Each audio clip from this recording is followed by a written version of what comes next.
patología neurológica y por el impacto que tiene sobre la vida de las personas y cómo esto ha ido cambiando a través de los años.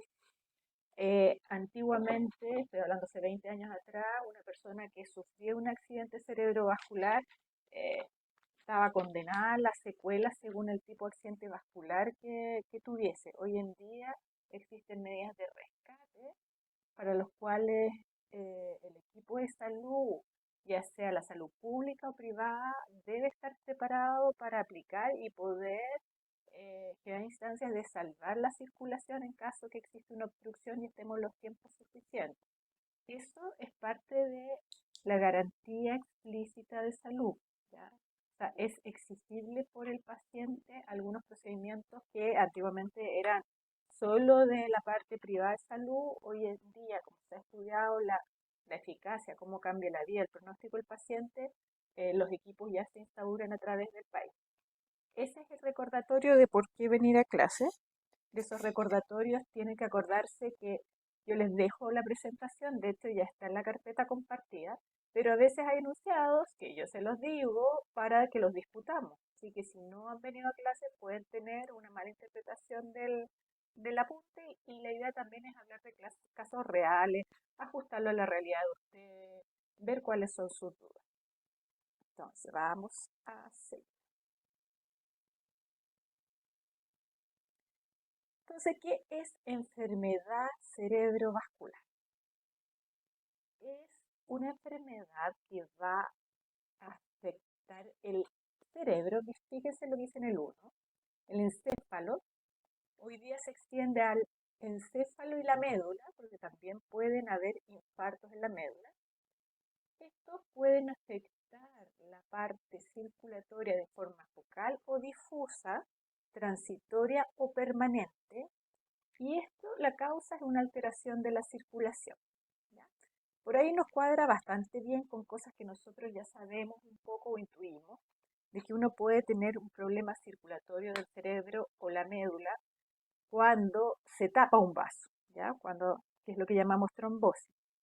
Y tenemos otra instancia que es cuando sangra un vaso, porque cuando sangra un vaso también hay una detención de la circulación y esto va acompañado con infarto asociado a la hemorragia y con otras complicaciones que vamos a ir viendo en la medida que lleguemos a esa parte de la clase.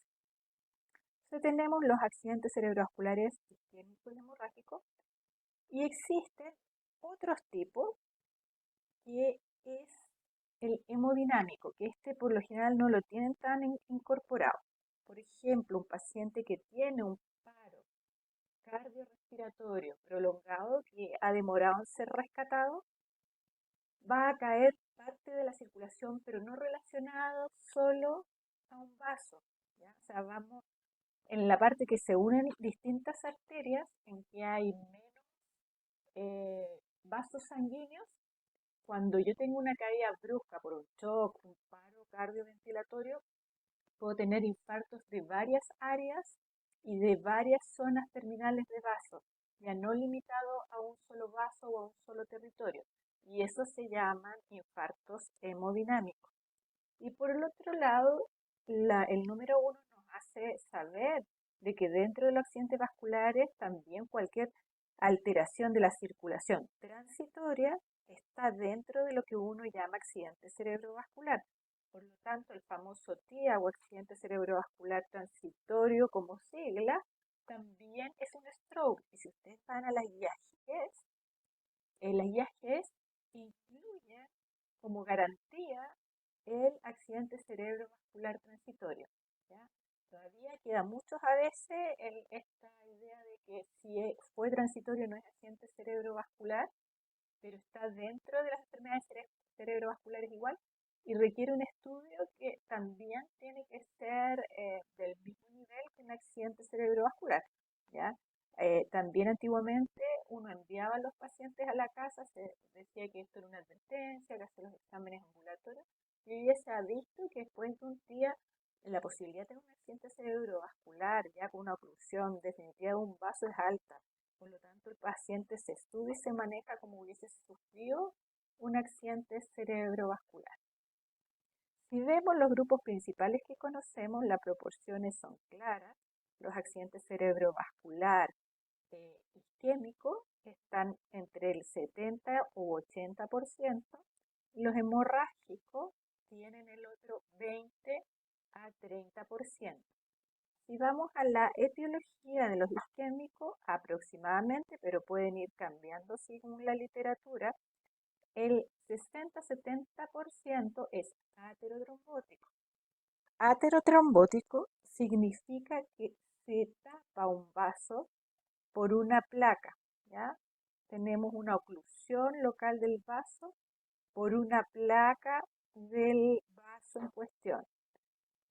Y embólico es cuando desde un vaso sano o desde el corazón viaja un émbolo hacia la circulación del cerebro y de manera distal va a ocluir un vaso. Ya se va a impactar un émbolo en un vaso y eso lo va a ocluir. Cosas importantes, cuando hablamos de embólicos, generalmente lo relacionamos mucho con la cardioembolía, pero existe la embolía arterioarterial. Si yo tengo placas de colesterol complejas en el arco aórtico o tengo una placa en la carótida, puede ser que no sea un accidente vascular aterotrombótico por la misma placa, sino que la placa de la aorta o de la carótida suelte émbolos, estos se impacten en vasos más pequeños del cerebro y finalmente generen un accidente cerebrovascular. Si vamos a la Profe, hemorragia, ¿sí? Dime. que se escucha como muy, muy bajito. No, no se Ah, distingue bien espérame, la voz. que voy a desconectar entonces. Deme un segundo.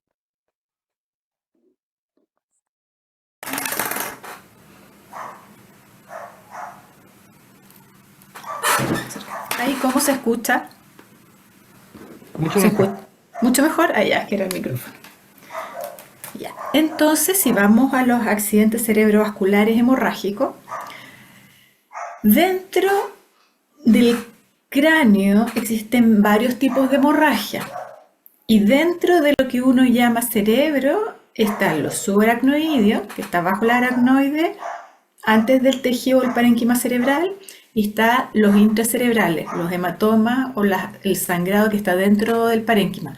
Pero aún así tenemos otros que están por fuera del aracnoide, que es el hematoma epidural y el subdural. Entonces, esto es un resumen del anterior. Tenemos un esquema que es muy bueno revisarlo porque nos resume bastante bien los tipos de accidente cerebrovascular hemorrágico, ¿ya? Pero tiene un error este esquema que los lleva a confusión. El subdural no tiene esta guatita, es más bien una media luna.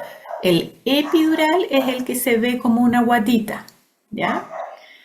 Después tenemos, cuando hablamos de intraparenquimatoso, es un hematoma que está en la mitad del parénquima. Si rodea por el líquido cefalorraquídeo el cerebro, se ve en los surcos la sangre y eso es una hemorragia subaracnoidea, ¿ya? Pensando en un esquema general, pero lo vamos a ir revisando en cada uno de los ítems.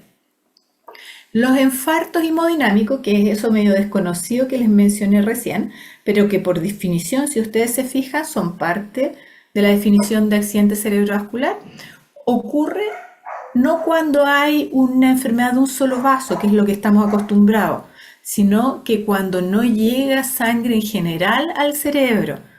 Shock, cirugía cardíaca, con circulación extracorpórea, con una hipotensión severa, un paro prolongado, difícil de recuperar o que se recupere en un tiempo que no sea el adecuado. O si tengo, por ejemplo, una baja presión brusca con vasos que con presión más alta se mantenían funcionando bien, pero hacen que caiga la circulación al caer la presión. Y ahí voy a tener caída isquémica de las áreas donde se juntan dos circulaciones, que es el área que queda con menos irrigación y finalmente es la que cae. Si ustedes ven a la derecha, ven un corte axial a distintas alturas de un escáner de cerebro. Un accidente vascular que tiene algunos días, lo vimos en la clase del año pasado, va teniendo distintas características en cuanto a la definición, el color de la zona isquémica. Y acá vemos la hipodensidad, que si se fijan, acá atrás está en la unión de la circulación posterior con la arteria cerebral media. Y hacia adelante, si vamos a la convexidad, es la unión de la arteria cerebral anterior con la arteria cerebral media. ¿Ya? Entonces, y lo tiene a los dos lados. Esta localización no es de una arteria, es de zonas que se llaman limítrofes de la circulación y van a responder a este tipo de accidente vascular hemodinámicos. Tienen que hacer un repaso de la anatomía vascular cerebral y la semiología. Esa es la base para comprender esta clase y les va a ayudar también en la confrontación de los casos clínicos. ¿Qué es importante a grosso modo? A grosso modo tienen que recordar el polígono de Willis. Dentro del polígono de Willis hay una circulación anterior. ¿Qué se llama circulación anterior? Lo que viene de la carótida. ¿Qué viene de la carótida? La carótida interna, recuerden, es la arteria cerebral media, que es la que está acá, y la comunicante anterior y las arterias cerebrales anteriores. ¿Ya? Todo esto es circulación anterior. Y la posterior es la que viene a través de las vertebrales, forma la basilar y luego las cerebrales posteriores, que se van a comunicar con la circulación anterior mediante las comunicantes posteriores. Entonces, si miramos y nos acordamos la circulación, sabemos que hay estructuras que son clásicamente irrigadas por una de estas circulaciones. La circulación posterior, que es la dependiente de las vertebrales, va a irrigar el tronco, el cerebelo, parte del lóbulo occipital y parte del lóbulo temporal también. Entonces, si nosotros tenemos síntomas que corresponden a compromiso de un par craneal, sabemos que es circulación posterior. Si tenemos un síndrome alterno, es circulación posterior. Si tenemos un síndrome vestibular de origen central, de origen vascular, eso es circulación posterior. ¿Ya? Si tenemos fenómenos visuales corticales de la corteza occipital, eso ya podemos separar si es de la circulación anterior o posterior. A diferencia si en un hemisferio dominante tenemos una fascia, la parte que tiene que ver con la corteza de la mayoría de los hemisferios está irrigada por la circulación anterior. Entonces, a grosso modo, ese esquema tienen que manejarlo, ¿ya? La arteria cerebral media, que viene de la carótida, da perforantes, que son las que van a los ganglios basales, y de ahí en Silvio se divide en rama superficial anterior o superior, se le llama las dos formas, y una rama superficial inferior o posterior. Este esquema funcionalmente es importante porque la arteria cerebral media tiene tres partes. Puede tener compromiso de las perforantes, que es cápsula interna y los ganglios basales, o puede tener compromiso de la circulación superior anterior o la superficial posterior. Y puede tener dos de ellas o puede tener las tres. Entonces, son tres pedazos para la arteria cerebral media, cuya semiología va a variar dependiendo de a qué altura se está alojando el trombo. Este esquema yo siempre les digo, acá no se aprendan las cosas chicas, acá este es el esquema básico para que recuerden de dónde viene la circulación. En este monito tienen que saber qué es de la arteria cerebral anterior, qué es de la arteria cerebral media y qué es de la arteria cerebral posterior, ¿ya? Y eso más o menos ubicarlo también a nivel de una imagen real, como está dibujado acá. Y eso se lo dejo como recordatorio para su repaso de anatomía. Les había ya mencionado un poco lo importante es que accidente cerebrovascular siempre ha estado entre la primera y segunda causa de muerte en el mundo. Y si uno toma en conjunto la enfermedad cardíaca vascular y la cerebral vascular, sí o sí es la primera causa de muerte en el mundo. Y existe, esto apoya también eso, y existe hoy en día cosas o intervenciones que se pueden hacer que cambian la posibilidad de muerte y de secuela del paciente. Y por eso es tan importante que hoy en día los médicos en la urgencia, los médicos generales, incluso la población general tenga nociones básicas de qué es lo que tiene que hacer frente a algún síntoma o signo de accidente cerebrovascular, y a eso han ido apuntando muchas campañas para personal médico, para personal no médico, para la población. Acá les voy a poner una de las campañas, que lo que hace esta campaña da 3 signos que son claves, que se llama escala de Cincinnati, que es para enseñar a las personas, al personal no médico, a qué hacer si ocurre alguna de estas, una o las 3, y ya con una de las 3 que va a mostrar el video, tienen que sospechar accidente vascular la persona.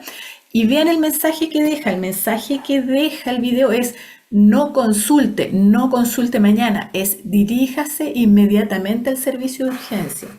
Eso es lo que se le está enseñando a los pacientes, ya que es la forma de hacer que realmente acudan en ventana de trombolisis. Entonces, con mayor razón, ustedes tienen que tener esa claridad cuando estén ejerciendo, por ejemplo, en un consultorio y les llegue algún paciente con estos síntomas. Les voy a colocar ojalá se pueda colocar. Parece que sí. Un ataque cerebral hasta matar si no lo sabes detectar. Síntomas comunes son los 3 de esta canción. Súbita es su aparición.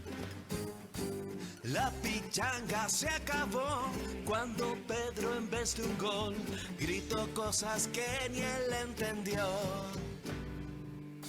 Brazo, cara y habla raro son síntomas claros de un ataque cerebral. A las 11:02 un café se hizo Gastón y su brazo la fuerza perdió. Brazo, cara y habla raro son síntomas claros de un ataque cerebral. Cuando se echaba rubor, Lucho le dijo a la flor: vieja, tu cara se deformó. Brazo, cara y hablar raro son síntomas claros de un ataque cerebral. No reacciones asustado, anda de inmediato. A la urgencia hay que llegar. Anda de inmediato. A la urgencia hay que llegar. Anda de inmediato. A la urgencia hay que llegar.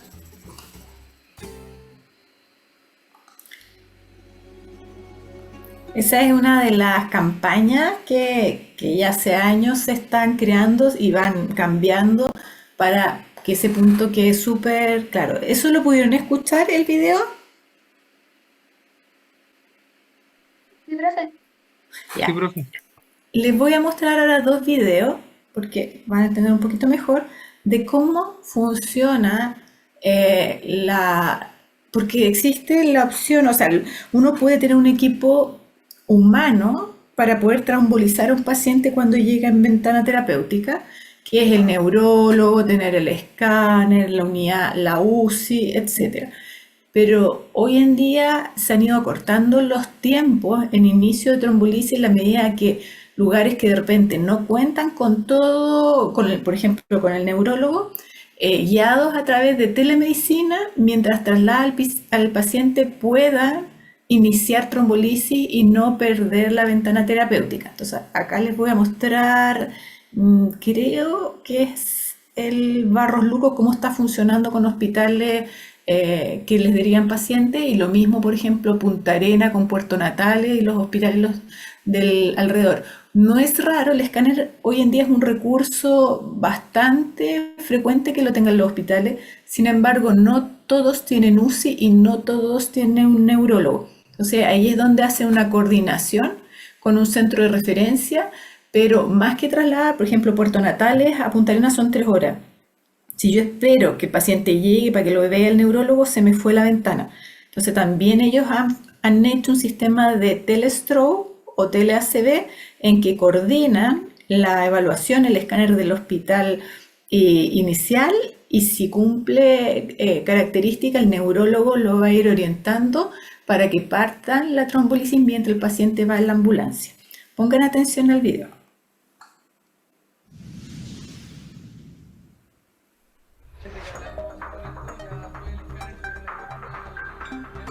La unidad de tele-ACV es una iniciativa del Servicio de Salud Metropolitano Sur, cuyo propósito es mejorar la equidad y calidad de atención del paciente con accidente cerebrovascular agudo. Este sistema de telemedicina sincrónica brinda atención a pacientes con ACV en hospitales alejados geográficamente o carentes de neurólogo en el servicio de urgencia, aportando en equidad en salud. Este es un trabajo de equipos capacitados, coordinados y comunicados que operan entre la unidad y las urgencias del hospital ejecutor. En la unidad contamos con neurólogos que atienden 24/7, además de especialistas en gestión, en tecnologías de la información y comunicación. La unidad de tele-ACV dirige un proceso de atención a distancia acompañando al paciente con accidente cerebrovascular y a su equipo tratante en la unidad de urgencia. Al ingresar un paciente se le realiza un escáner cerebral, se interpretan los resultados y si se cumplen los criterios, se aplica el tratamiento de trombolisis cerebral por telemedicina o teletrombolisis, procedimiento que disminuye la discapacidad y mejora las expectativas de vida. Lo anterior se debe realizar de forma veloz, pues la trombolisis cerebral puede ser indicada solo antes de 4 horas y media desde iniciados los síntomas del ACV.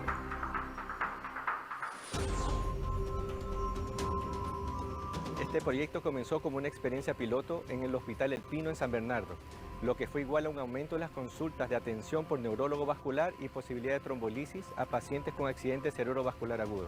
Fortaleció la red y permitió la ganancia de experiencia clínica del equipo de urgencia del Hospital El Pino, lo que nos lleva a decir a que mejoró la calidad de atención y los estándares de calidad en el paciente con ACV. El accidente cerebrovascular es la principal causa de muerte y de discapacidad en Chile. Es un problema relevante que tenemos en salud pública, ya que produce esta discapacidad una gran dependencia que afecta al paciente, su entorno y lo empobrece. Por esta razón nosotros apoyamos con mucho entusiasmo y generamos la instalación de la unidad de tele-ACV que está siendo efectiva desde el año 2016 y que a la fecha, año 2019, ya contamos con 7 hospitales que están trabajando con esta unidad. Por lo tanto, además, este es un ejemplo de trabajo coordinado entre servicios de salud. La unidad de tele-ACV ha realizado más de 1.200 atenciones desde el inicio de su funcionamiento. A enero del 2019 ya habíamos realizado 115 trombolisis cerebrales, siendo uno de los centros a nivel nacional con mayor tasa anual de este procedimiento. Muchas de esas personas han podido seguir sus vidas con normalidad. Por eso queremos que en el futuro más pacientes accedan a esta posibilidad de tratamiento en todos los rincones de nuestro país.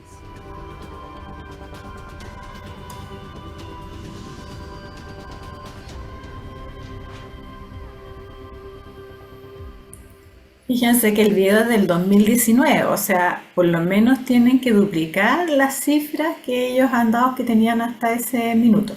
Vamos a ver el segundo. Ella fue alumna mía.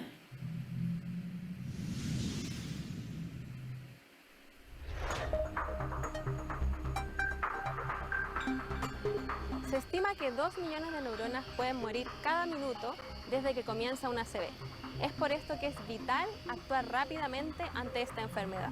Para mejorar el tiempo puerta aguja, que es desde que el paciente llega al hospital hasta que recibe el tratamiento trombolítico, hemos implementado protocolos que permiten organizar y estructurar los recursos humanos y materiales, presenciales y virtuales. Al llegar a urgencias un paciente con síntomas de accidente cerebrovascular en periodo de ventana, es decir, menos de 4,5 horas de evolución, se activa rápidamente el código ACV y se da aviso de inmediato al neurólogo de la unidad tele-ACV. Se toman signos vitales, exámenes de sangre y se realiza un escáner de cerebro. A continuación, el paciente es conducido a un box habilitado en el hospital ejecutor para iniciar la teleconsulta. El box de atención cuenta con un dispositivo móvil de telemedicina dotado de calidad de servicio que tiene una cámara frontal y elevada capaz de ver al paciente y al equipo de atención. Por su parte, el neurólogo de la unidad de TeleACV puede acceder a la imagen de cerebro del escáner del paciente y al mismo tiempo a su ficha clínica electrónica. El neurólogo teleasiste al médico de urgencia para realizar el examen físico enfocado en la escala del NIH de severidad de la ACV. Si el cuadro clínico junto al escáner cerebral confirma un ACV isquémico y de cumplirse los criterios definidos, el neurólogo tomará la decisión de iniciar la trombolisis cerebral. La enfermera debe administrar rápidamente el medicamento endovenoso y durante toda la hora que dura el procedimiento se acompaña por teleasistencia. Cada uno de los actores en el proceso de atención es fundamental para el resultado final. Un proceso coordinado y ordenado garantiza actuar con rapidez y de forma efectiva. Mientras menos demoremos, estaremos salvando más neuronas y aumentando la posibilidad de que nuestros pacientes vuelvan a su vida normal.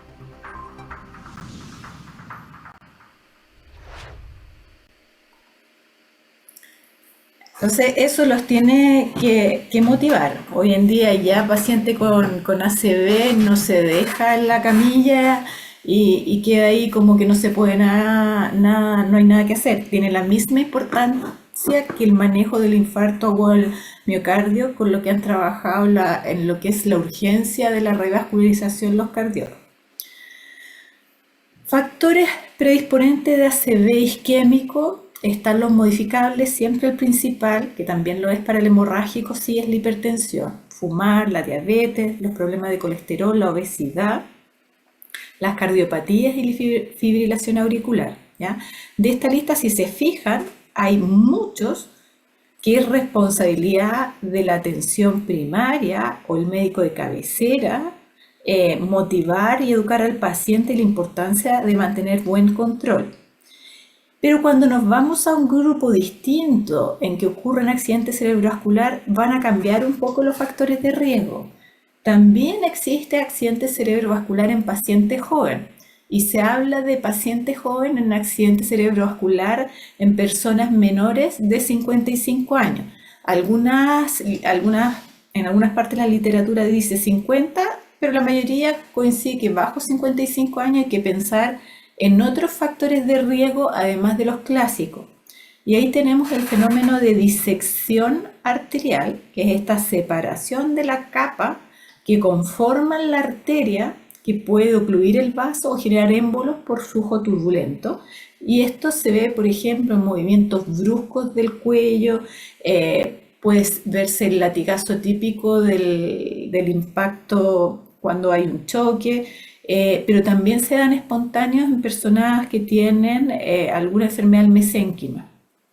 Existe el síndrome de vasoconstricción cerebral reversible, que es esta constricción y dilatación patológica de los vasos sanguíneos que puede estar generada por abuso de algunos fármacos, que yo les había mencionado en clases anteriores un ejemplo que es el abuso del cefamín, de los ergotamínicos. Pero hay otros fármacos que también pueden generar síndrome de vasoconstricción. Ya es muy raro ver accidentes cerebrovasculares secundarios a migraña, pero una migraña mal controlada, si agregamos además deshidratación, abuso de fármaco, también puede generar en un paciente joven una ACV. Las drogas, cocaína, anfetamina y otras pueden generar accidente vascular y en población joven no es tan raro que se vea. Los anovulatorios orales no es un factor de riesgo absoluto, por lo general. Pasa a ser un factor de riesgo cuando son varios que se asocian. O sea, por ejemplo, si yo soy fumadora y uso anticonceptivos orales y además, por ejemplo, tengo alguna mutación de algún gen que puede generar coágulo, es más frecuente que esto se pueda deber, o sea, ya como el último factor el que precipitó el accidente vascular. Hoy en día los anovulatorios tienen dosis mínimas de hormonas, por lo tanto van bajando el riesgo. Sin embargo, los otros factores se van a ir sumando y si tenemos varios factores, sí puede hacer que existan accidentes vasculares en personas jóvenes.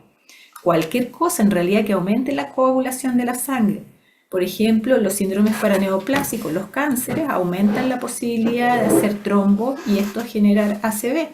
Los pacientes con enfermedades autoinmunes como la enfermedad de Crohn o la colitis ulcerosa, también por deshidratación y los fenómenos inflamatorios, también tienen más riesgo de hacer accidente cerebrovascular. Y estos motivos, cuando es un paciente que es joven, tenemos que darle una vuelta aparte de los factores de riesgo clásicos. Acá un recordatorio de lo que es un accidente cerebrovascular isquémico. La literatura clásica ya hace varios años lo que decía es cuando existía síntomas que duraban menos de 24 horas y revertían espontáneamente. Hoy en día eso ya ha cambiado porque se han hecho estudios extensos de imágenes en pacientes que revierten a las 2, 3, 4 horas y ya se ha visto que a pesar que revierta el síntoma, sí hay pequeños accidentes cerebrovasculares. Entonces hoy se habla de alteración neurológica breve duración, máximo 1 hora. Ya no son las 24 horas. Si aún así el paciente revirtió antes de la hora todos los síntomas y en la imagen vemos que si hubo un pequeño accidente vascular, ya se habla que no es un TIA, sino se habla de un accidente cerebrovascular hecho y derecho. Vamos a seguir. Entonces, si vamos un poco al árbol circulatorio, tenemos que recordar la carótida y la alteración de la carótida interna, que es la que va a entrar al cráneo, puede dar múltiples manifestaciones, ¿ya? Puede dar desde compromiso de algunos de los vasos dependientes de la carótida a la caída completa de todo el territorio dependiente de la carótida, que incluye la arteria cerebral anterior y la arteria cerebral media. Desde la carótida también sale una arteria, antes que se divida en una CM y ACA, que es la oftálmica. Entonces, episodios de ceguera monocular de duración corta puede ser un aviso de una oclusión futura de una de las arterias carótidas. Habla de fenómenos de émbolos que están pasando a la arteria oftálmica. Siempre que hay un cuadro cerebrovascular o sospecha de ello, tienen que auscultar el cuello del paciente, porque las estenosis importantes de la carótida pueden ir acompañados de soplo carotidio. Si tenemos, esto también siempre piénselo, un Horner, también es una manifestación de compromiso carotidio, pero más que las oclusiones se ve, por ejemplo, en las disecciones. Recuerden que alrededor de la carótida está el parasimpático. Entonces, historia de paciente que se lanzó por un tobogán, latigazo, dolor en mi cráneo, Horner, piense que hay una disección de la carótida. Y ese es un caso real. Un poquito de entrenamiento en imágenes. Vemos que hay ahí un corte axial en un escáner cerebral y que este obviamente no es precoz, porque precoz casi es normal la imagen. Esto habla de que hubo un accidente cerebrovascular y ese accidente vascular comprometió arteria cerebral anterior, que es el pedacito delante, y las tres partes, la profunda, superficial, anterior y posterior. Por lo tanto, si tengo toda la ACM y la ACA comprometida, ahí yo tengo que pensar que la oclusión es en la carótida. ¿Ya? Si fuera la ACA, solo la parte delante, sería la ACA. Si fuera solo el triángulo que le estoy marcando acá, sería ACM.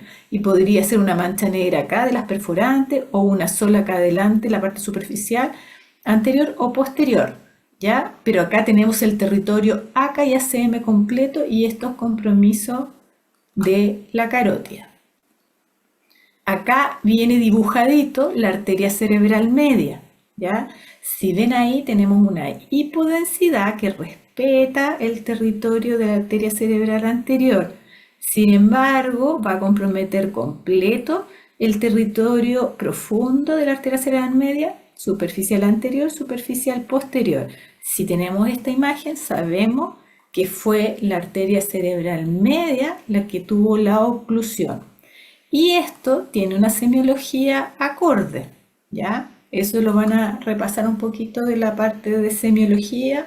Recuerden que si es hemisferio dominante, la responsable del lenguaje es la arteria cerebral media y que Broca es dependiente de la arteria cerebral media superficial anterior y Wernicke es dependiente de la arteria cerebral media superficial posterior. Entonces uno podría incluso, si no es una fascia global en hemisferio dominante, decir si es la parte de adelante o la parte de atrás superficial la que está comprometida.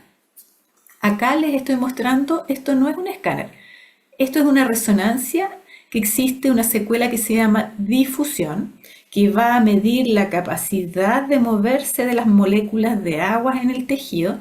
Y la gracia que tiene esta técnica es que precozmente, a los pocos minutos de sucedido una isquemia, muestra este brillo súper marcado en la zona en que está la isquemia. Entonces, acá en el dibujo a la derecha vemos cómo hay compromiso de la ACM en el territorio superficial anterior. Respeta los ganglios basales y la parte posterior. O sea, acá nosotros pensaríamos que hay una afasia motora, Wernicke está respetado.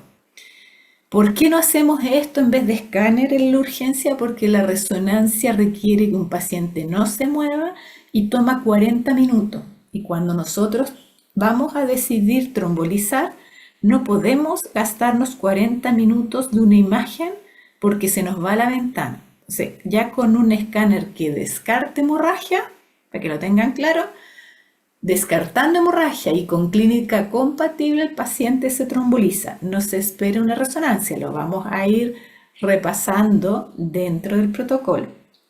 Acá vemos otro corte axial y vemos que el compromiso es arteria cerebral media, rama superficial,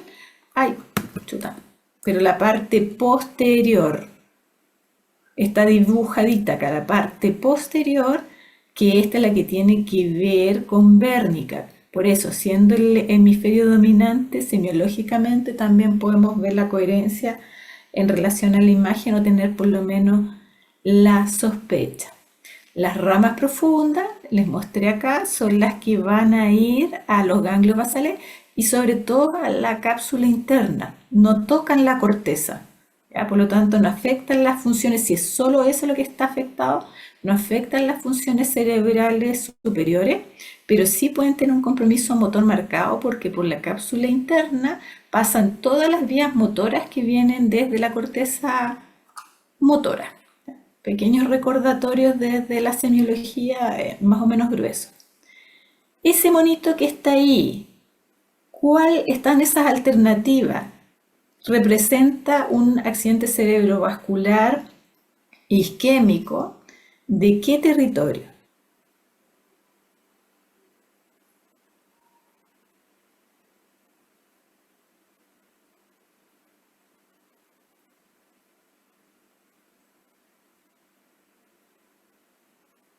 ¿De la arteria cerebral media?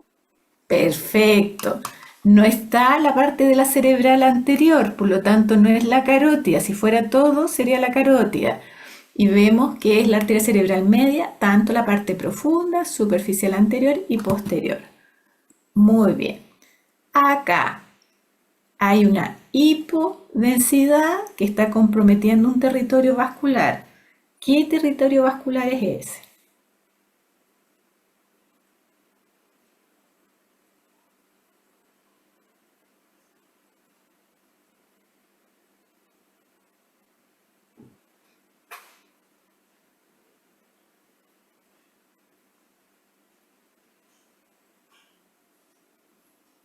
Anímense.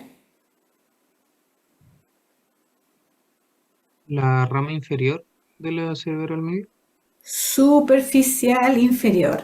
Bien, tenemos intacto las ramas profundas perforantes y tenemos intacto la parte anterior. Muy bien. De ahí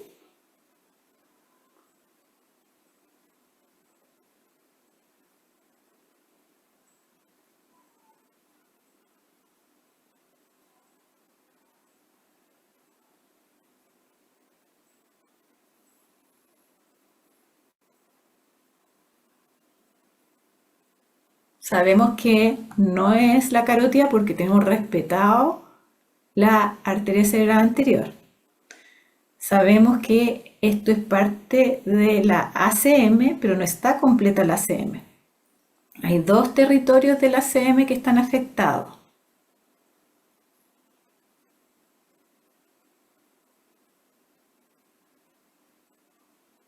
Les voy a ayudar. La superficial anterior y profundo. Acá sí tenemos comprometido el triángulo del centro, que es donde están los ganglios basales y la cápsula interna, ¿ya? En cuanto a la arteria cerebral anterior, es este territorio el que está marcado de color azulito celeste. Por lo general se pueden ver síndromes frontales relacionados al compromiso vascular de este territorio. Puede haber lentitud, apatía, falta de espontaneidad, tendencia a la inmovilidad, incluso puede haber como manifestación el mutismo acinético. Esta tabla es como un repaso de síntomas en relación a qué arteria está ocluida.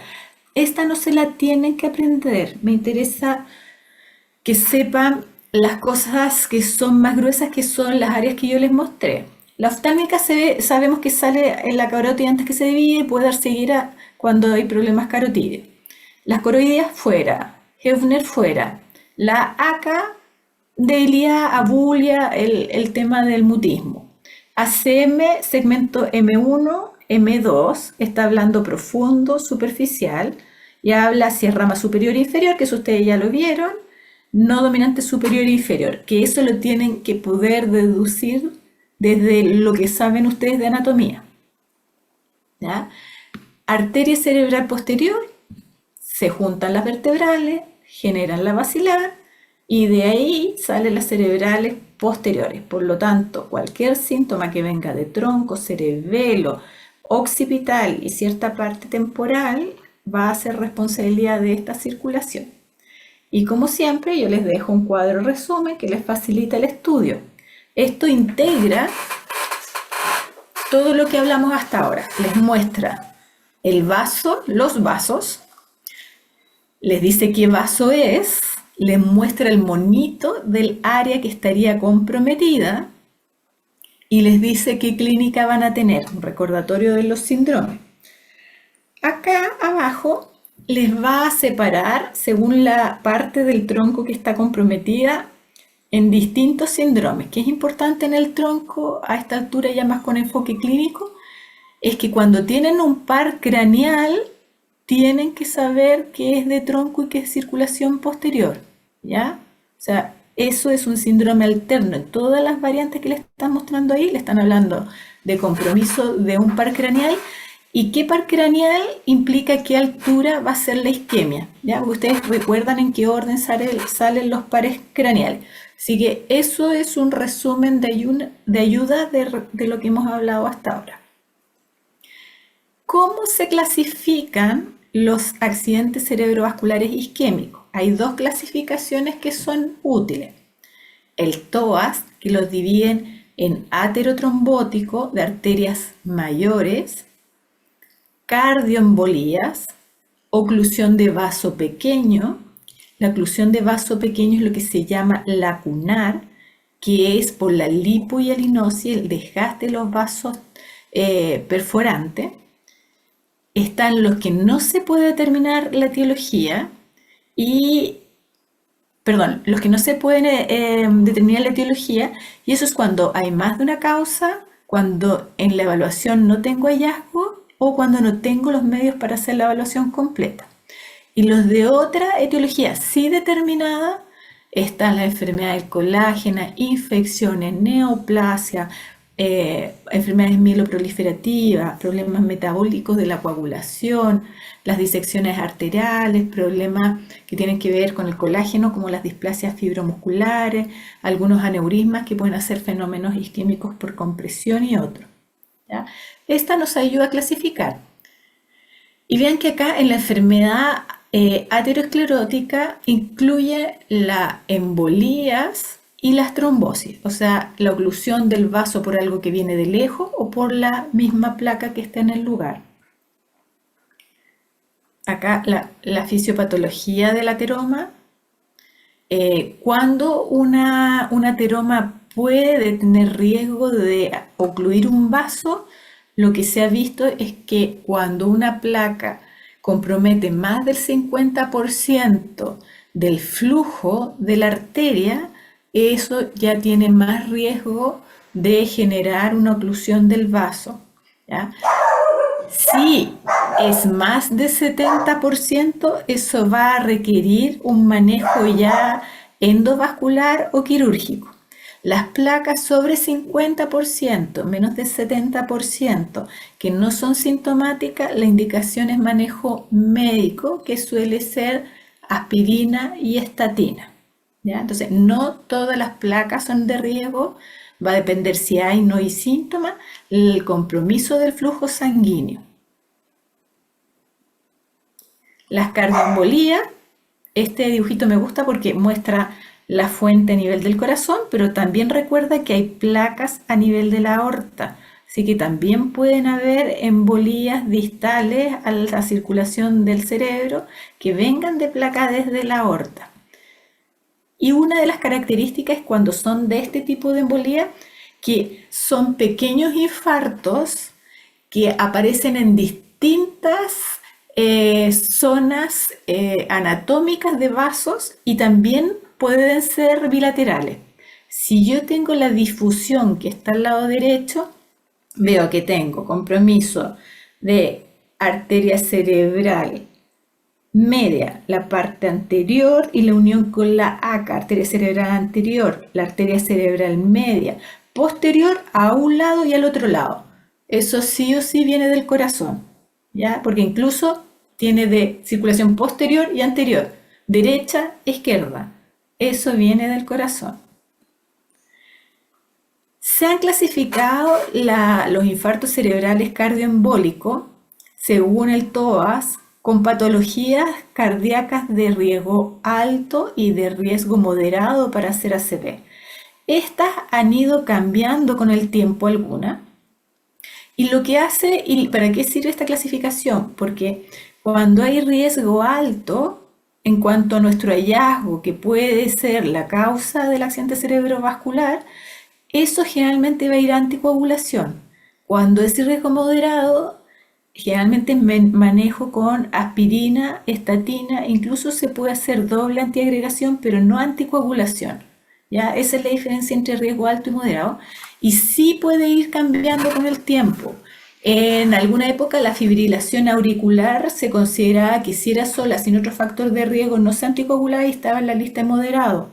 Hoy en día está la de riesgo alto y no solamente la fibrilación auricular permanente, sino que los episodios aislados de fibrilación ya se consideran de alto riesgo y por eso dentro del estudio se pide un holter de 24 horas en el paciente, porque si hay episodios de FA hay que anticoagular. También fue una discusión por mucho tiempo el foramen oval permeable. No sé si ha visto que no todos los foramen oval permeable son la justificación de una ACV, pero si tenemos el test de paso de burbuja con mucho paso de burbuja o se asocia a un aneurisma del septum, eso sí es un alto riesgo de ACV y debe la indicación, idealmente más que anticoagular, es ir al cierre del foramen oval.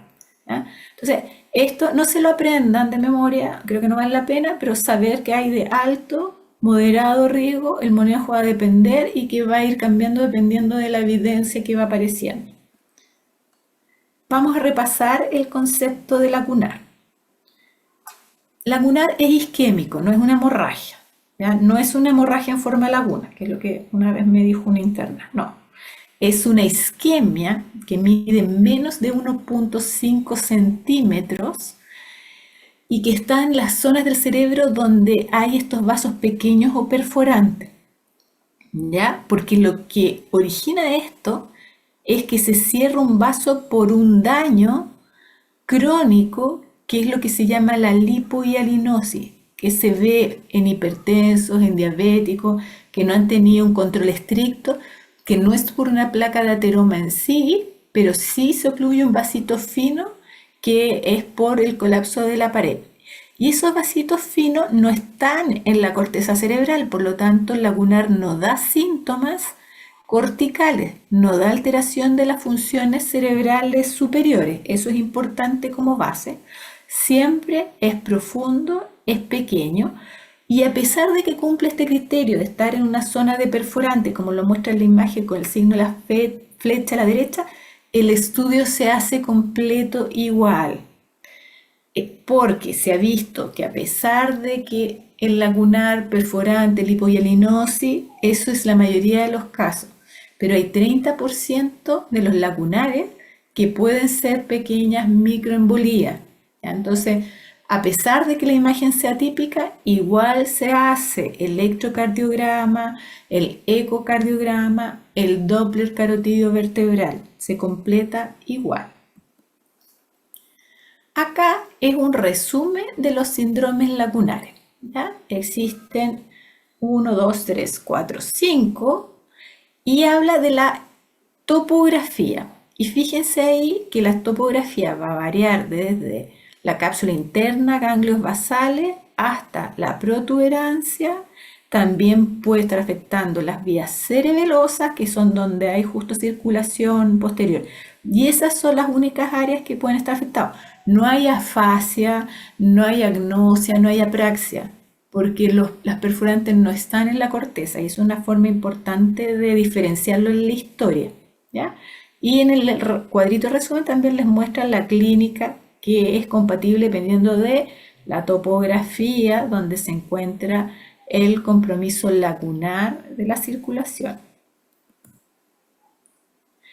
Esto es importante. Esta es una clasificación muy útil porque habla de localización anatómica, frecuencia general de la CB y etiologías más probables. Entonces, esta escala, que es la Oxford Type, divide los infartos en LASI, y solo tienen que saber TASI, PASI, POSI. ¿Qué significa? LASI es un lagunar. TASI es cuando está comprometida toda la circulación anterior, o sea, la carótida. PASI es cuando tenemos compromiso parcial de la circulación anterior, que es cuando vemos la ACM, solo la ACA o una parte de la ACM. La mayoría de los accidentes cerebrovasculares isquémicos son PASI. Y POSI es el compromiso de la circulación posterior. ¿Ya? Entonces, nos da una frecuencia, nos deja clara que la más frecuente es la PASI, pero además por cada uno nos habla de la etiología. En el lagunar, de nuevo nos recuerda, lipohialinosis. La lipohialinosis está asociada a la hipertensión arterial, los microateromas por generalmente mal control metabólico. TASI, que es toda la carótida, generalmente embólica. PASI tiene dos causas, pueden ser cardioembólica o aterosclerosis. Y POSI, lo más frecuente es la enfermedad aterosclerótica. Entonces, esa es una clasificación que tiene un impacto en cuanto a la funcionalidad y la etiología. Y acá tienen una tabla resumen que les va a facilitar el aprendizaje, que habla de los 4 tipos principales, les muestra los síntomas, al mismo tiempo les está escribiendo cuál es el territorio que está afectado y las causas, ¿ya? Esas 4 divisiones son las importantes. ¿Cómo se hace el diagnóstico? acá se van a dar cuenta de que la imagen no es el rey dentro de la neurología. Yo les había mencionado en cefalea, cuando teníamos hemorragia subaracnoidea, una clínica típica, un escáner normal no descarta la hemorragia. En el accidente cerebrovascular se debe sospechar por clínica. Lo que uno hace es descartar otra causa por imágenes. Con imágenes podemos hacer diferencia si es un tumor, si es un ACV hemorrágico, si es una lesión quística, inflamatoria, edema, etc. Aunque ya sabemos que el accidente cerebrovascular isquémico tiene un perfil ictal que también eso es marcador de sospecha de que sea vascular. Sin embargo, el escáner no nos permite, o sea, en la clínica no nos permite hacer la diferencia entre ACV hemorrágico y isquémico. Por eso el escáner va a ser requisito antes de una trombolisis, porque lo único que necesitamos para trombolizar es descartar que sea una hemorragia, ¿ya? La resonancia nos va a servir también, excepto hospitales específicos que tienen un protocolo cortado con un resonador que funciona al lado de la urgencia, que la resonancia demora lo mismo que el escáner. La mayoría de los centros en el código stroke, al recibir el paciente, el escáner es el examen de elección para elegir el manejo. Luego la resonancia, igual que el escáner, tiene secuencias especiales que uno puede pedir, como la angioresonancia o el angiotac. Y eso nos va a ayudar a diferenciar posibles etiologías o compromisos de vasos específicos. La angiografía es el procedimiento que es estándar para buscar, por ejemplo, malformaciones o para determinar el grado exacto de estenosis de un vaso. El escáner, la resonancia, con secuencias especiales pueden determinar el grado de estenosis de un vaso, pero si hay que tener mayor sensibilidad o, por ejemplo, hay que decidir si operar o no, finalmente la angiografía tradicional va a ser la que va a cortar el queque de alguna forma. Y la exploración cardiológica es importante en la búsqueda de las etiologías del ACV. Y aquí vamos a caminar a lo que nos interesa. ¿Por qué es importante el diagnóstico del ACV, la sospecha del ACV? Porque la sospecha es la que gatilla el código stroke que alerta al sistema para recibir un paciente. ¿Y para qué nos interesa recibirlo rápido y eficiente? Porque cuando se nos tapa un vaso, hay un pedazo del cerebro que va a morir rápidamente, ¿ya? Que ese es el core, que es el centro, la zona infartada. Pero alrededor de esa zona de infarto hay una zona que suele ser bastante mayor, en que llega apenas la sangre al tejido, ¿ya? El tejido no ha muerto, pero tiene un compromiso de flujo importante. Y esa área, si yo destapo el vaso, voy a salvar toda esa área de ser parte del infarto, ¿ya? Entonces, si yo destapo el vaso antes de las 4.5 horas que estipula el GES, voy a poder tener un infarto pequeño. Incluso hemos visto que hemos podido dejar 0 infarto a un paciente, y si lo hubiésemos dejado a evolución natural, pudo ser un infarto extenso con un paciente que quedó postrado, si no muerto. Entonces, ante esta diferencia, vale la pena estar alerta en cuanto a los protocolos, y si no existen los protocolos, ya los hospitales públicos tienen que tenerlo. Esto va a lo mismo. Tenemos una zona de infarto, el core, y tenemos la penumbra, que es el tejido que no ha muerto, pero que hay compromiso en cuanto a su flujo, que no está normal, y que si yo lo dejo evolucionar, va a ser parte del infarto. Esto más o menos es la misma definición, que no quiero detenerme mucho en eso. ¿Cómo se hace cuando uno sospecha un ACV?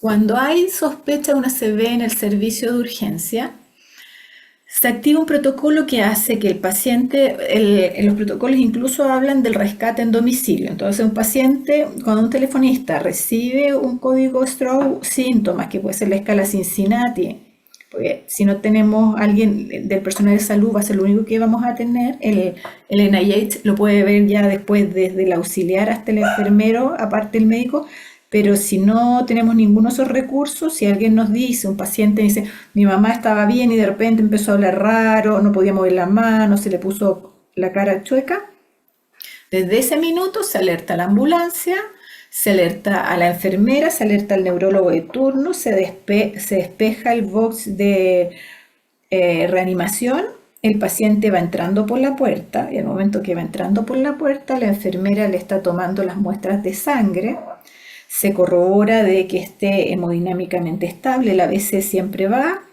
El neurólogo al mismo tiempo está haciendo un examen neurológico que es acortado y dirigido para ACV, que es el que mostraba el video que se llama NIH, que es un protocolo cortito y que se hace en menos de 5 minutos y que tiene un puntaje por cada uno de los hallazgos.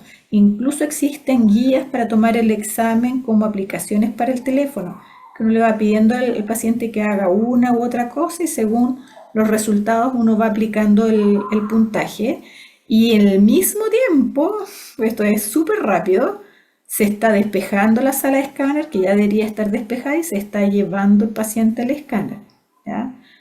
Esto es súper importante, es un trabajo muy simultáneo, no es secuencial porque yo lo que más necesito tiempo.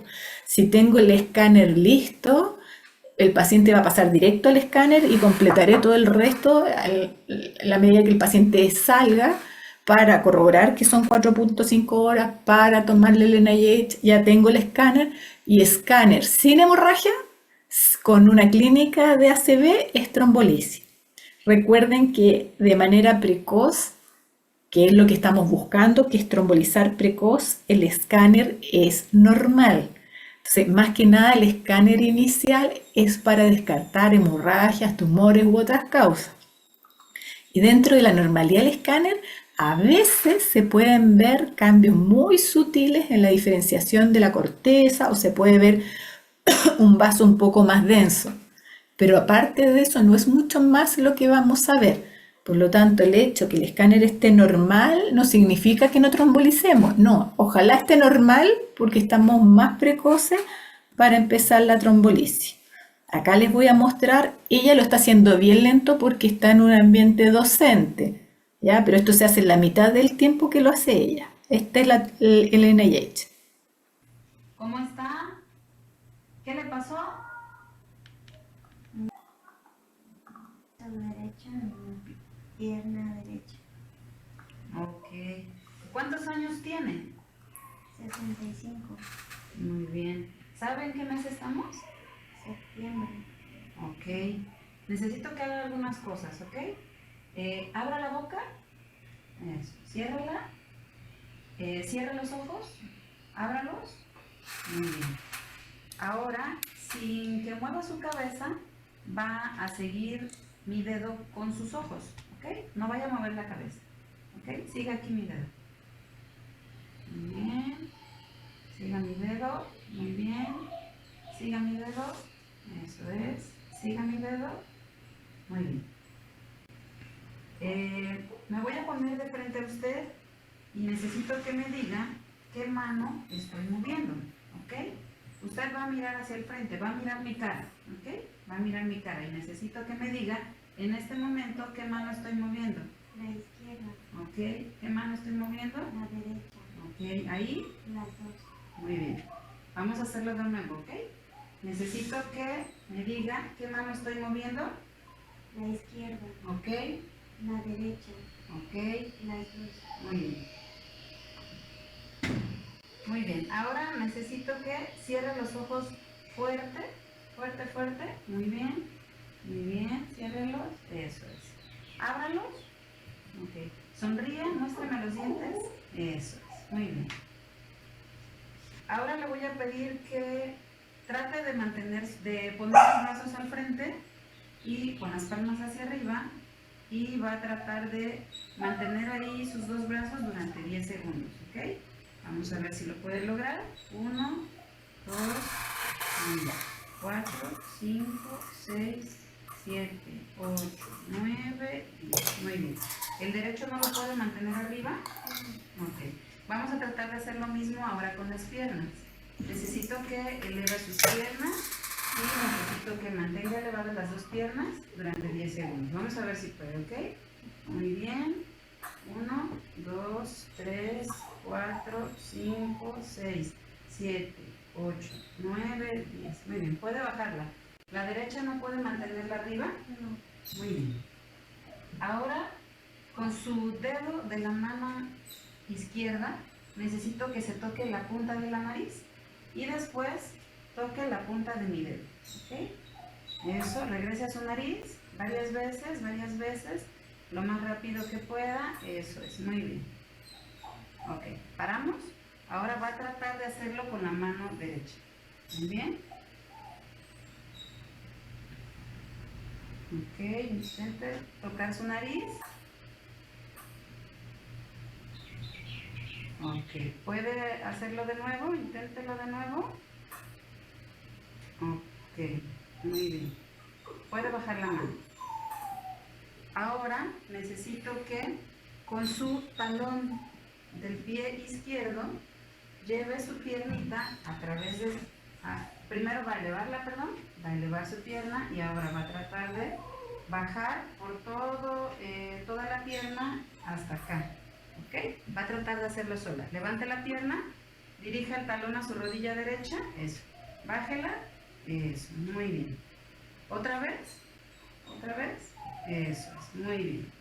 Ahora vamos a ver si puedo hacerlo con el lado derecho. Inténtelo. Eso es, muy bien. Ok, hay dificultad, ¿verdad? Muy bien, vamos a parar ahí. Bien, ahora necesito que usted compare si tiene la misma sensibilidad, la misma sensación en los dos lados que voy a estimular. Trate de sentir si siente lo mismo acá que acá. ¿O tiene disminuido la sensibilidad de alguno de los dos lados? En el derecho está disminuido. Ok, muy bien. Ahora bien, necesito que me diga su nombre completo. María Isabel de la Cruz Enríquez. Ok, muy bien. Necesito que diga la palabra perro. Perro. Ok. Ahora necesito que diga el perro de San Roque no tiene rabo. El perro de San Roque no tiene rabo. Muy bien. Ahora necesito que cierre los ojos y que me diga qué mano estoy tocando. La izquierda. Ok. ¿Qué estoy haciendo ahora? La derecha. Muy bien. ¿Ahora qué estoy haciendo? Ambas. Muy bien. Perfecto. Muy bien. Es importante que sepan que no se tienen que aprender esta escala de memoria, porque es muy extensa, pero pueden tenerla en su celular o pueden tenerla impresa en su servicio para que cuando reciban a un paciente con accidente cerebrovascular ustedes puedan ir determinando qué puntaje tiene y de esta forma saber si ese paciente es candidato a trombosis. Lo que dice ella es importante. Tienen que saber que existe la escala, pero también tienen que saber que esa escala tiene que cualquier persona que trabaja eventualmente recibiendo pacientes con stroke, que va desde el auxiliar, la enfermera, aparte el médico, tiene que poder hacerla. Porque cuando uno trombaliza o traslada a un paciente post-ACV una UTI, una UCI, así como en la hoja de signos vitales se colocan los signos vitales, se agrega cada cierto rato otra evaluación por puntaje de NIH, porque caídas del puntaje o aumentos del puntaje son importantes determinar.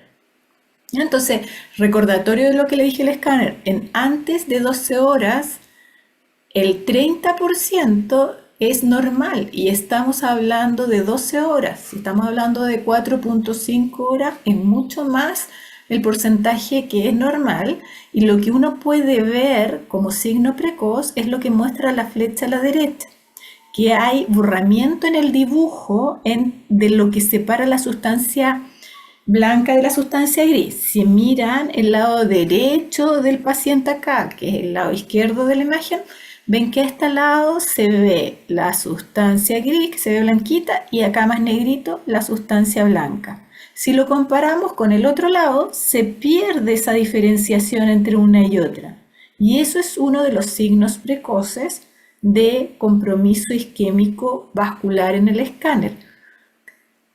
Si ya vemos pasando los días, sí vamos a ver zonas de hipodensidad, ¿ya? Pero ya esto, si encontramos esto, es raro que estemos dentro de ventana.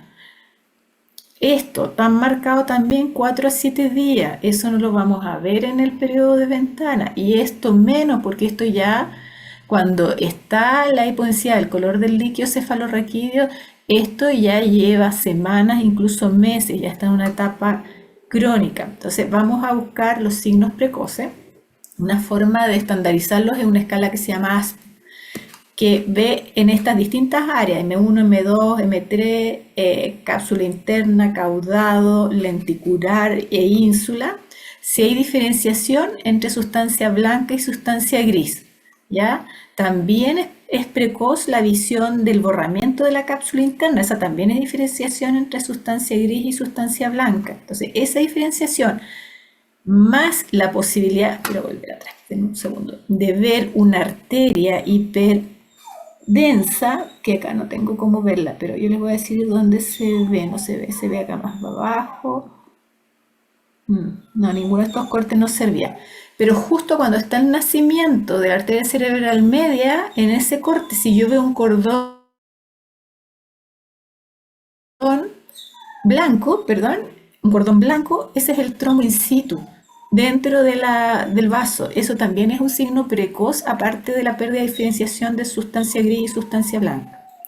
Si vamos al GES, que es lo básico, o sea, es el desde, como dicen ahora, la idea es que después de síntomas focales bruscos, que cumplan con este criterio, que es bastante simple, si estamos hablando de una persona no médica, poder diferenciar con las campañas de educación, antes de una hora ya deberíamos tener el paciente, ojalá en el hospital, y sí o sí antes de la hora tener un escáner.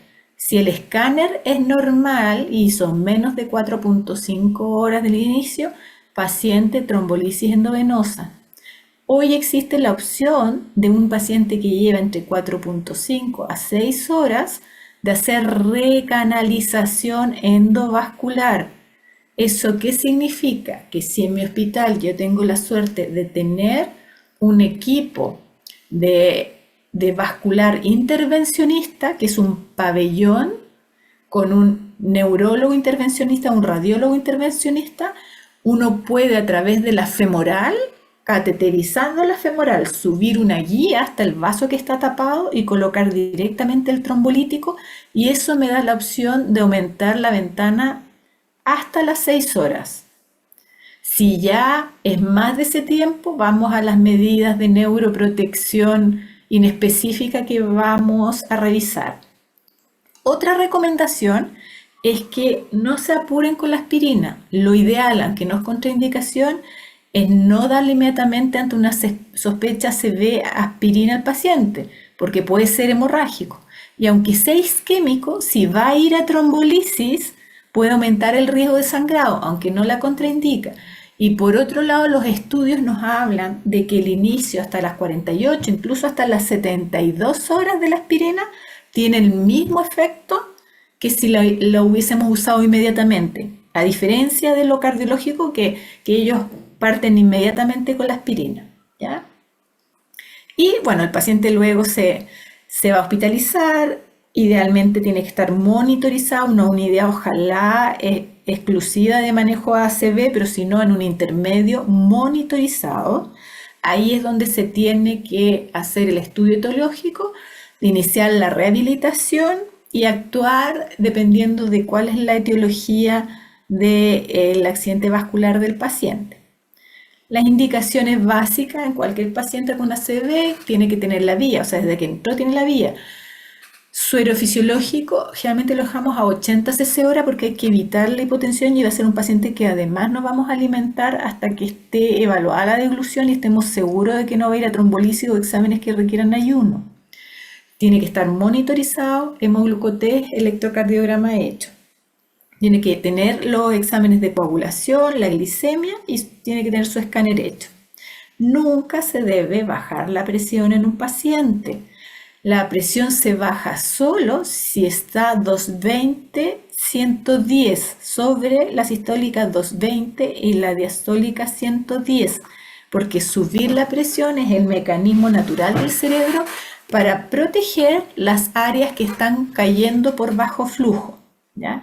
Si tengo las presiones más altas que esto en el isquémico, debo usar medicamentos que no puedan generar hipotensión. Y ahí uno de los que generalmente más se recomienda es el labetalol en dosis bajitas que se repitan más que una dosis grande que nos pueda generar hipotensión. No se usa suero glucosado, solo suero fisiológico, pues se ha visto el suero glucosado aumenta la muerte de las neuronas. Y lo otro que ya se los he recalcado, que el escáner no se debe demorar por ningún motivo, ¿ya? Esto es un poco el marco histórico. Al principio la trombolisis no se hacía con todas estas regulaciones cuando se empezó a investigar, por lo tanto no mostró beneficios, pero cuando se empezó a elegir la población, se empezaron a estudiar los tiempos de ventana, qué paciente y con qué condiciones se podía trombolizar, la ventaja de la trombolisis a la evolución natural es tremendamente categórica. Existen criterios que hacen que uno no pueda trombolizar.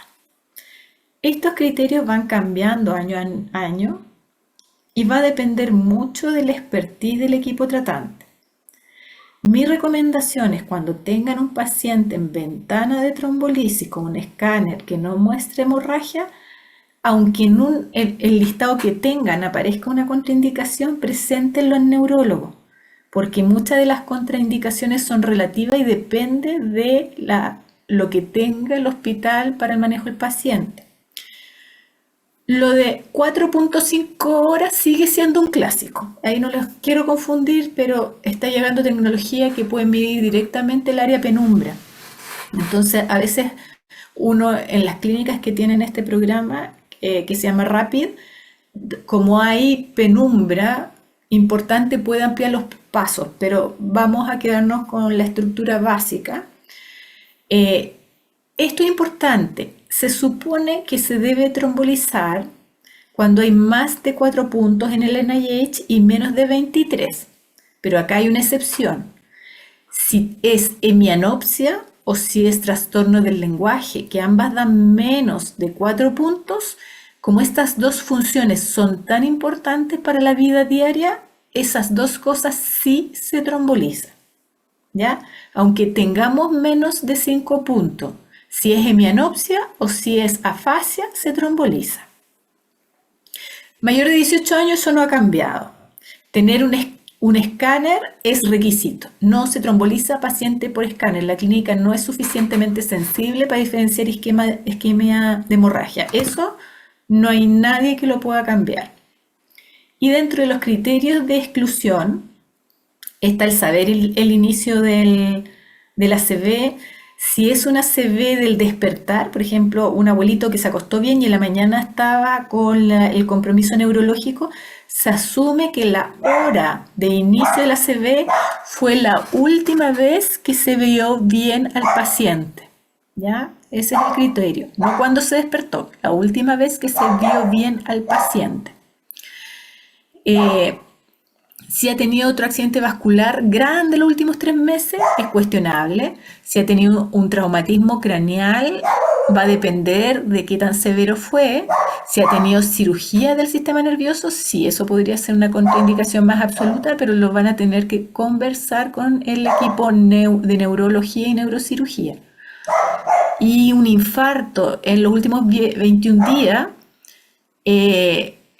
hay que hablarlo, porque depende también de la magnitud del infarto. Si ha habido cirugías mayor, también hay que evaluar qué tipo de cirugía. Si es un paciente que ha tenido hemorragia intracraniana, tiene aneurisma y eso, no se puede trombolizar. Si hay en conjunto con el accidente vascular sangre en el líquido cefalorraquídeo, no, porque también hay riesgo de sangrado y hacer peor una hemorragia subaracnoidea. Si tenemos aneurisma o malformaciones de alto riesgo de hemorragia, tampoco. Si tuvimos una hemorragia gastrointestinal importante los últimos 21 días, no una pequeña hemorroide, importante también. Enfermedades de la coagulación, si es hemofílico, no. Ahora, lo hemofílico es bien raro que hagan un émbolo. Si las presiones arteriales están sobre, porque para trombolizar hay que bajarlas un poquito, pero no hipotensar. Si están en 185, si está sobre 185, 110 la diastólica, entre comillas, yo no puedo trombolizar, pero ahí no es que no se tromboliza, sino que le doy la betalol hasta dejarlo en esa presión. Por eso son contraindicaciones no absolutas. Es cómodo decir, no tiene esta presión, ya no va a trombolisis. Uno a veces quiere como sacarse un poco el cacho de trombolizar, pero esa presión se maneja. Si usa anticoagulante, recuerden, si es un cumarínico, un clásico, la mayoría de los pacientes anticoagulados que hacen ACV es porque no están bien anticoagulados. Hay que tomar el INR, y si el INR está normal, se puede anticoagular. Si es de los nuevos anticoagulantes, existen reversores de anticoagulación, ¿ya? Si está disponible en el hospital, se puede usar el reversor y después trombolizar. Si no, nada que hacer. La glicemia existen límites, no puede estar bajo 50/400, pero eso lo voy a manejar con glucosa o con insulina según el hemogluco. Si tengo una CV con una área de compromiso muy extensa, lo voy a tener que hablar también con el neurólogo para ver riesgo-beneficio. Hay otras cosas como varices esofágico, colitis ulcerosa, divertículo, traumas, etcétera, pero eso va a ser caso a caso, porque depende de la magnitud y el riesgo de sangrado con el trombolítico. ¿Ya? Entonces, mi mensaje es, existen criterios de inclusión y exclusión. Los de exclusión son generalmente relativos. El de escáner es absoluto, hoy lo de 18 años sigue siendo absoluto, pero todos los otros pueden ir cambiando dependiendo si es algo que se puede corregir, si en ese lugar tengo un reversor de la anticoagulación, si el riesgo de sangrado es bajísimo porque fue, no sé, un hemorroide, no voy a tener problema. Pero dado que la decisión la toma el neurólogo, yo se lo tengo que presentar. No puedo descartar un paciente solo porque está en la lista, ¿ya? Esto es la trombolisis intraarterial, que es la que hemos planteado que se puede hacer si tengo el equipo médico y el pabellón para esto en mi hospital disponible, que se coloca un catéter en la femoral, este sube hasta la zona de la oclusión y aquí se libera el trombolítico que va a ir a destapar directamente el vaso. Al ser un trombolítico que va solo al vaso, baja el riesgo de sangrado, que es lo que me limita a hacer una trombolisis endovenosa entre las 4.5 horas y las 6 horas. También puedo, si está comprometido el vaso, hacer una trombectomía mecánica, que es pasar una guía y un dispositivo que va a ir a retirar el trombo. Después, cuando yo ya he trombolizado al paciente, o he decidido que no se puede trombolizar, todos los pacientes van a intermedio, tienen que estar monitorizados, se deja en ayuno hasta que se evalúe deglución o se descarten exámenes importantes que requieran ayuno, ¿ya? Suero fisiológico, la aspirina estatina, sé que tengo 2, incluso 3 días para iniciarla, debo mantener el oxígeno en la sangre sobre 95, la glicemia normal, tengo que agregar en mis signos vitales el hemoglucoté, tengo que evitar la fiebre de por sí, independiente de la causa, mata neuronas. Por lo tanto, manejo del síndrome febril y tratamiento empírico de cualquier sospecha de cuadro infeccioso. Evitar las trombosis venosas y los TEP mediante las profilaxis que corresponden en los intermedios. Se parte rápido con quines respiratoria, motora y rehabilitación. Esta es como la listita que uno pone en las hojas de indicaciones. Esto lo hablamos, que es lo de la hipertensión, que 220-110, sobre eso se baja. Si voy a trombolisis tengo que llevarlo a 185-110, ¿ya? Pero si está alta la bajo, no la bajo a eso, no puedo hipotensar a mi paciente. En los candidatos a trombolisis lo mismo, 220.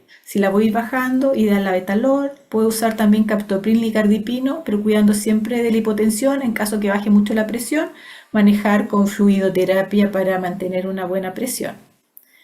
Les dejo de nuevo estos cuadritos que a mí me encantan, que son para poder ordenarnos en el manejo o en el flujo que se debe tener en un código stroke. Mira, acá está hasta llamado al neurólogo, activar el código, el rol de la enfermera. Pero esto es la forma ordenada de más o menos los que yo les he contado, que tiene la primera parte arriba y la segunda parte abajo. Acá viene mi pregunta. Antes de seguir con los infartos venosos, los que han estado yendo al hospital, ¿cuál es el manejo que tienen en el hospital de Arica de los accidentes cerebrovasculares?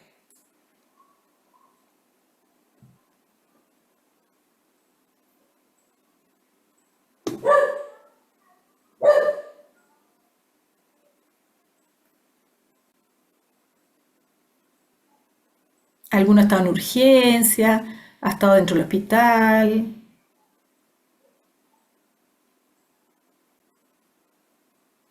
Lo hemos Profe, la visto en verdad, no hemos simulación, visto. ah, Eco, perdón, sí. que en el hospital no hemos visto como tal, pero en simulación como que nos enseñaron el manejo que se tenía, como el protocolo ACV. Ya, maravilloso. Ya, yo les voy a contar algo que no es muy bueno, pero una de las deudas que hay dentro de la sociedad de stroke en Chile es que los hospitales para el sur han podido desarrollar bien estos protocolos de rescate de ACV, incluso entre instituciones que no tienen todos los elementos para inicio de trombolisis. Pero para el norte ha estado súper difícil, así que yo les voy a encargar que cuando tengan la oportunidad pregunten en su hospital cómo se maneja el ACV en etapa de trombolisis, para que después me cuenten en el práctico si esto ha ido mejorando en relación al año anterior. ¿Ya? Vamos a seguir con los infartos venosos. Tenemos arterias en cada órgano y tenemos venas. La vena drena la sangre del cerebro. Entonces el mecanismo en que el cerebro se infarta es distinto. Cuando se tapa una vena, lo que hay es congestión y edema. Y ese edema detiene la circulación y también genera un infarto. ¿Ya? No va a responder a uno de los territorios vasculares clásicos. Y la localización es distinta. Por lo general, las venas recorren la convexidad y la superficie del cerebro. Entonces, no es raro que una de las primeras manifestaciones de un trombo venoso sea una crisis convulsiva, porque va a ser justo la isquemia y la inflamación o la congestión venosa sobre la corteza cerebral. ¿Ya? Entonces, la manifestación es distinta y tiene otro elemento, la cefalea. ¿Ya? Los infartos venosos tienden a dar más cefalea porque generan congestión venosa y edema. Comprometen la corteza o la superficie, por lo tanto, tienden a debutar más como crisis convulsiva, que es muy raro en los ACV isquémicos arteriales. Tienen que hacer un recordatorio general del sistema venoso del cerebro. Cualquiera de las localizaciones, las superficiales y las profundas, pueden sufrir un trombo. ¿Ya? ¿Cuáles son las causas que a uno se le tape una vena en el cerebro? Sobre todo son enfermedades que tienen que ver con la coagulación, primarias o secundarias. O sea, yo puedo tener problemas de coagulación en relación al factor V Ledi, la proteína S, C, etc. Pero también pueden ser causas inmunológicas. Todas las enfermedades autoinmunes aumentan la posibilidad de fenómenos trombóticos, enfermedades metabólicas. Si yo tengo un quiste, una lesión que comprime una vena, también. Si tengo algún tumor, si hice algún cateterismo o hice alguna cirugía que pudo haber dejado un poco comprimida una vena, esa vena va a estar en riesgo de hacer trombosis. ¿Qué he visto yo más?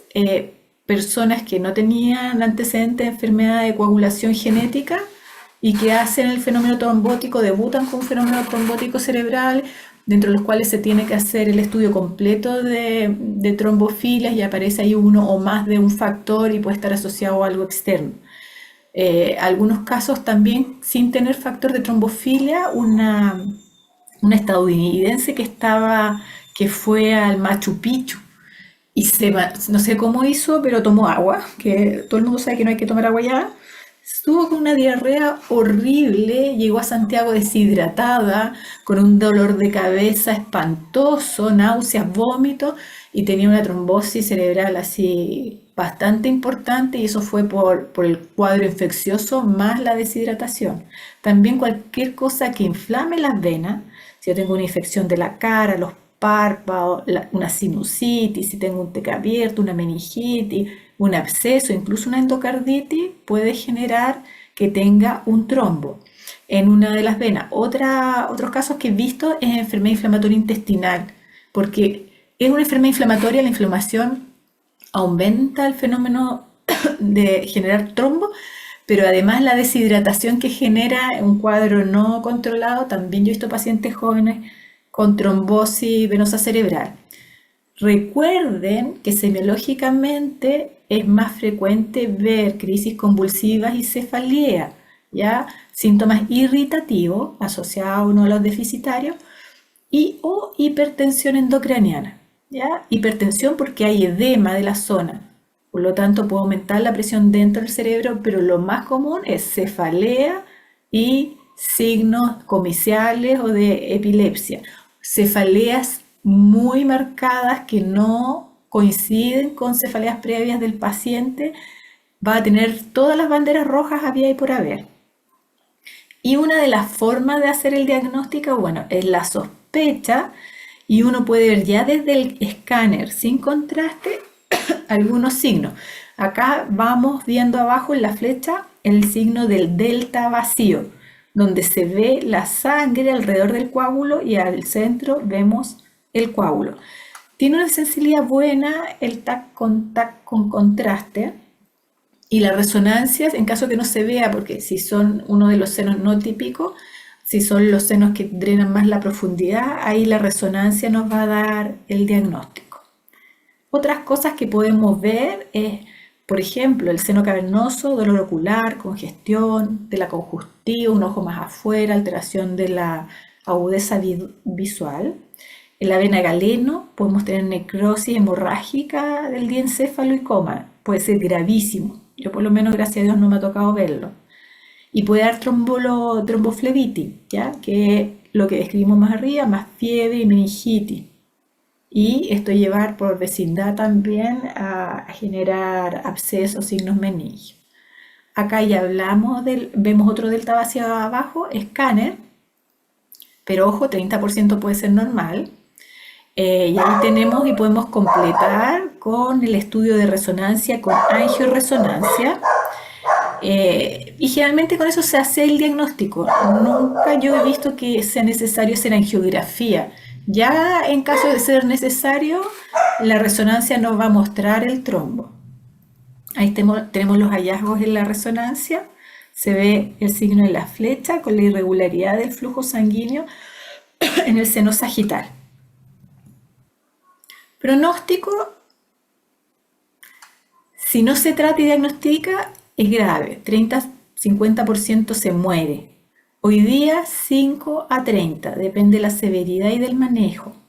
Y sí pueden haber secuelas importantes, por lo tanto es importante tanto como el accidente cerebrovascular isquémico. Y afecta a una población, aparte de la clásica de la población mayor, puede afectar a personas jóvenes con enfermedades autoinmunes, por eso hay que tenerlo presente. Este no lo tengo como video, pero esto lo hicieron los TENS del hospital de Puerto Natales, y lo pasaron por la televisión local y todo, y lo que hacían es más o menos hacer lo que hacían los monitos que les mostré al inicio.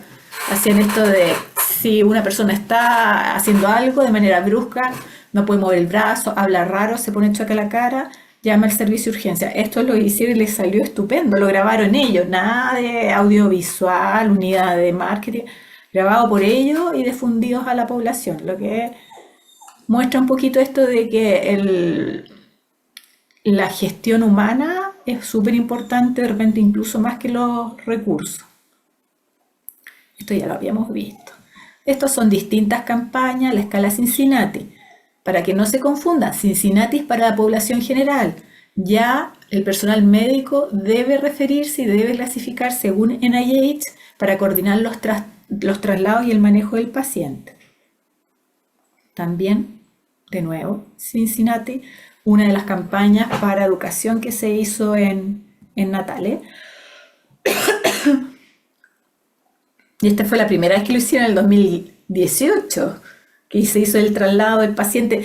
Puerto Natales está a 3 horas de Punta Arenas. Entonces, generalmente antes no podían trombolizar porque tenían que trasladarlo a Punta Arenas y ahí ya se fueron las 4 horas y media, aunque hubiese llegado muy temprano. En cambio, ahora con el sistema de telestroke parten y en la ambulancia van con el goteo y llegan allá a la segunda evaluación y eso hace una diferencia enorme en la cantidad de pacientes que se pueden rescatar. Hay algo que pasó acá que no tengo acá. Entonces, eso para que se motiven, averigüen en el hospital cómo están funcionando, porque Iquique y Arica, por lo menos hasta el año pasado, todavía en la realidad no estaba instaurado bien el protocolo. Ya estamos las 7:15, no me voy a poder alargar mucho hoy día.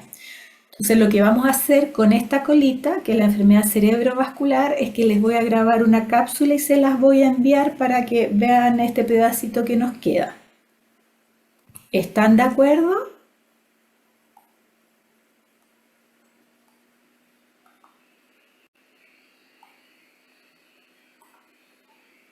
Por mi parte, sí, doctora.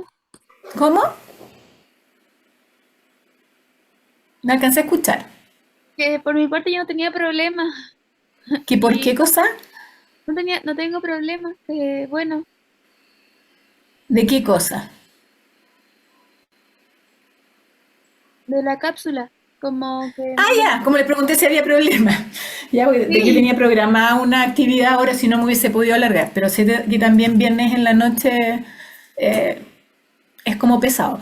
Pero les voy a grabar una cápsula de la parte que tiene que ver con cerebrovascular y apenas la tenga se la